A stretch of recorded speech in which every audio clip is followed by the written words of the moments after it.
11/25/19. Excellent. I was in my early 30s, about a year away from a nervous breakdown. I was sleeping on a succession of friends' couches and eating in soup kitchens or begging from restaurants and bakeries. I was anonymous in New York. There was seemingly an infinite supply of nooks and crannies where I could hide out and avoid life. There weren't. I secretly thought that I was afraid of life. It was a secret that I kept from myself. I wasn't afraid. I was on a right path, wrong path. I thought I was pursuing a career as an actor. I wasn't pursuing any career at all. A writer has to get lost.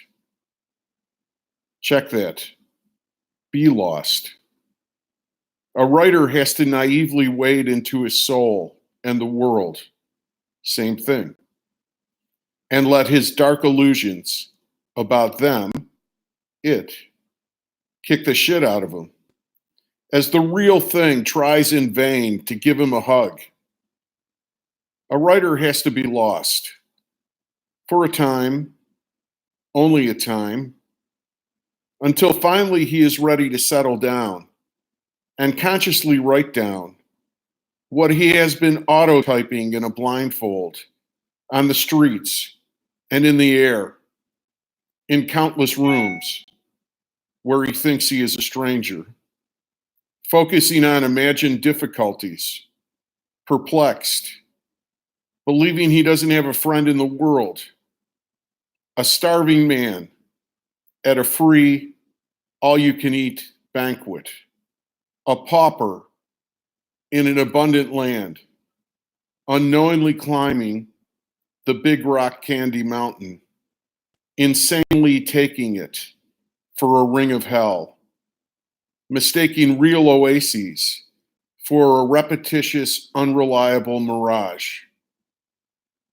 The conscious writing started many years later. Everybody has an interesting life, even if most people don't think that they do. I've been everywhere from Notre Dame to the mental hospital. I've worked with Oscar winners and accomplished lawyers, been a pretty great performer, and a pretty great teacher. Regular writers, I repeat how great I am at what I do in many pieces for a reason, not the obvious one. If any of this seems immodest or insecure, come on. I just told you that I was a bum on the streets of New York. It all makes me happy, being dragged to the emergency room and my wedding day, collapsing with rage and performing miracles. I wasn't afraid of life when I was avoiding it. I was born with a bigger and stranger talent than I knew what to do with. My parents didn't know what the hell was going on with me. It's not that I was so different than them, but my vectors were pointed in directions they knew nothing about. I never had a teacher or mentor who saw the whole thing. I have to figure it out. That's the thing about my thing. Oh, yeah. Back to the story that I started to tell you. I got a call from my agent, or rather a message from my answering service, which I used to check in to from pay telephones. I didn't have a permanent residence to maintain, a phone, and cellular wasn't invented, as if I could afford a cell phone if it existed. Anyway, I got this call. Bill Murray was directing a movie, and he wanted me to audition. I didn't have a headshot. I had a friend take a Polaroid. Young people, that was a quickie do-it-yourself photo in the olden days. Lousy quality, developed in 25 seconds or something like that. You yanked the picture out of the phone. You think the selfies and videos that I use on this blog are of suckhole quality? You should have seen this Polaroid. It looked like my soul was being stolen, and I was trying to disappear. It was technically a black and white photo, but if you didn't know better, You would believe that all color had vanished from the world and I was evaporating. I wish I still had that photo. I'd give it to a museum and call it the last second of multiplicity nothing. Of course, it was my friend's camera. What else? I showed up for the audition. The casting director looked at me like I was a little nuts, which I was. You should have a headshot. An employer for some kind of teaching job in that period said the same thing to me about a checking account. I was supposed to have that too. I wasn't antisocial. I was asocial.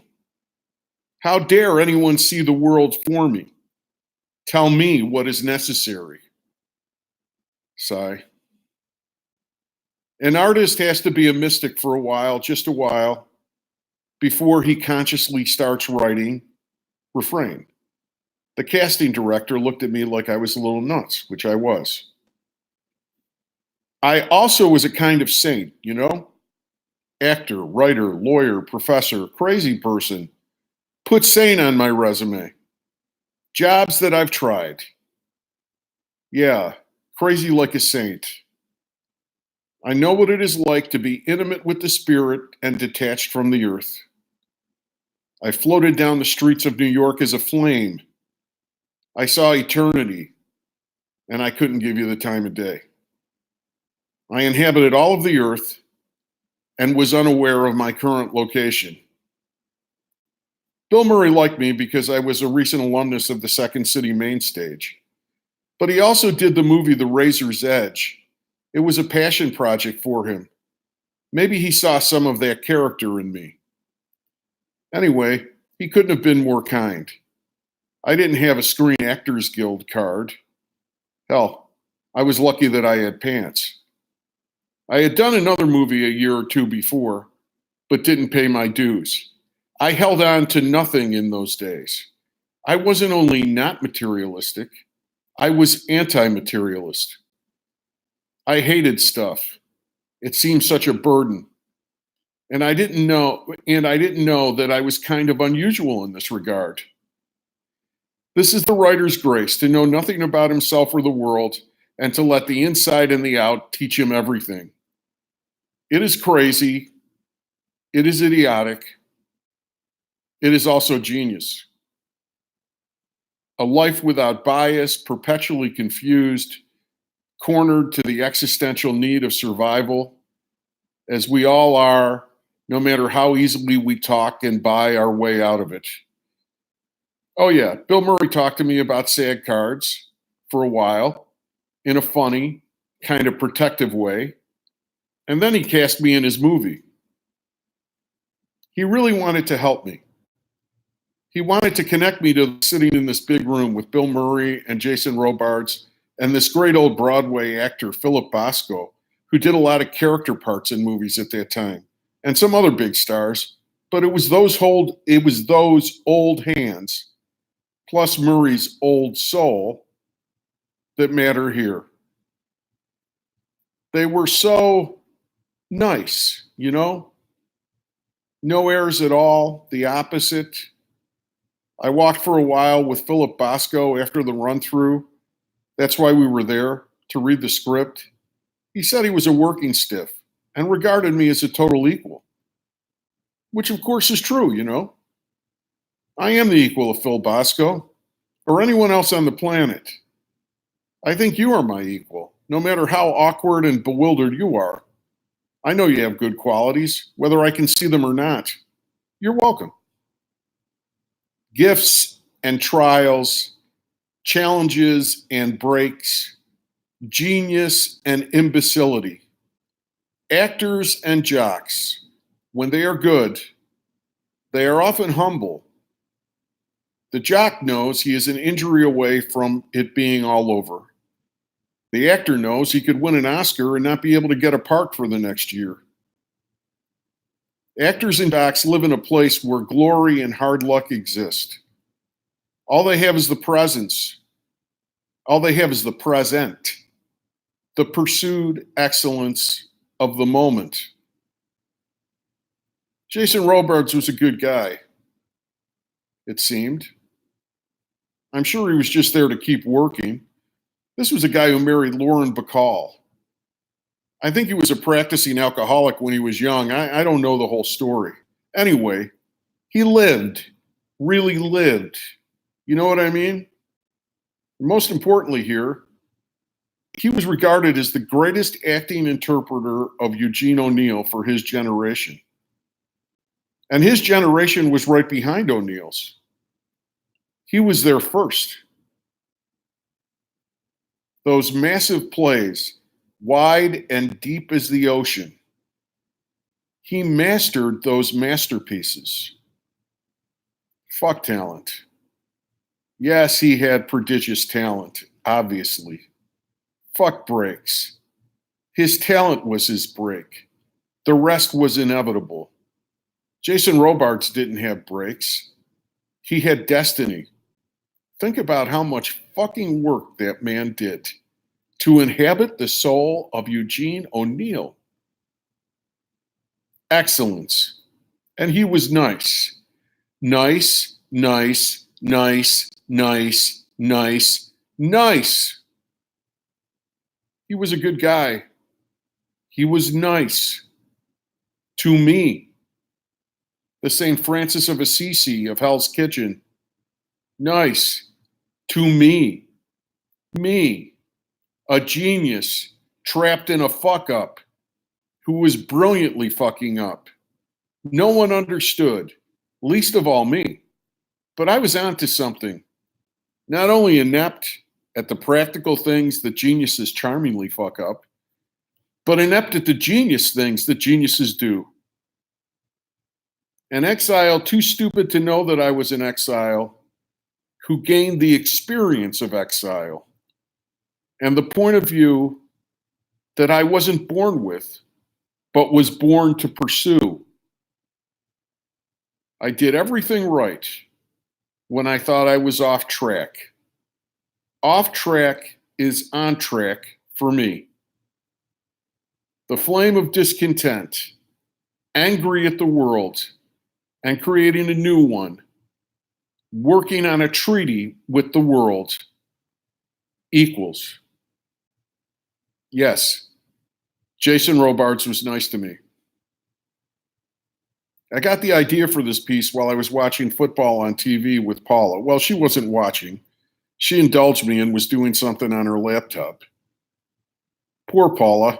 She patiently listens to me as I drift off into reverie, wandering without a GPS, off course, and a laser beam at the same time.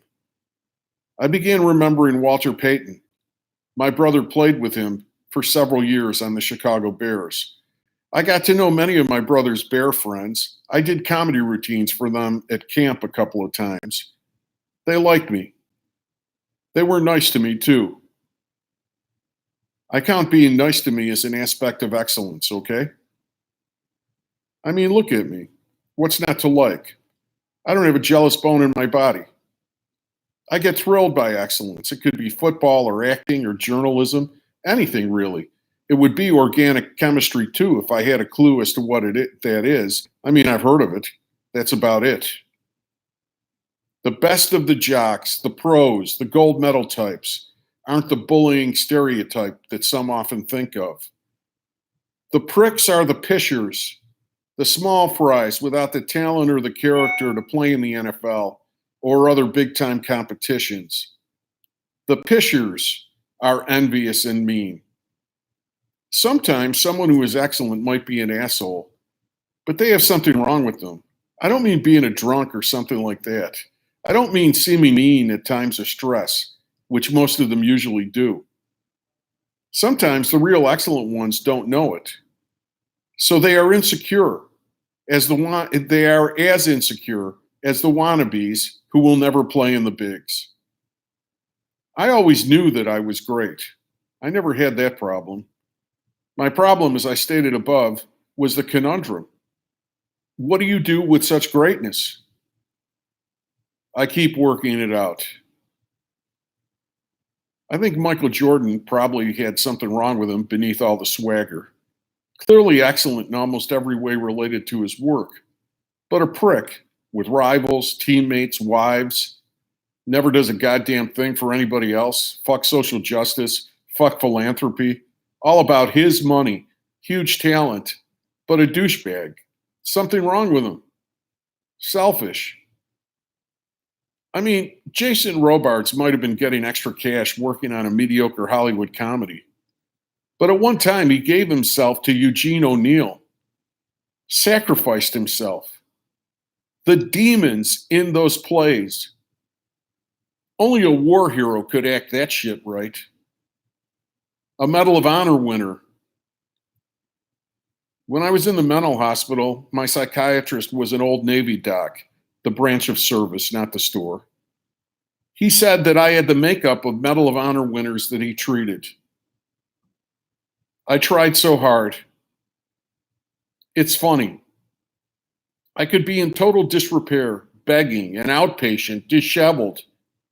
And I always had the respect of good people. They admired me, you know? They saw something. They saw art in the mess of my life. I was like Dr. Richard Kimball, the fugitive. I didn't kill anybody, and I was still a doctor, even if I was on the lam. I was a decency Rorschach test. Good people could see me. People who were only socialized, who couldn't see beyond the expected and required surface, dismissed me. People who hated themselves hated me and wanted to kill me, in so many words. My father straddled both points of view. He was merciless in his criticism, but would sometimes say with a bit of wonder, "There's something special about you." I felt like the kid with the banjo in Deliverance around him.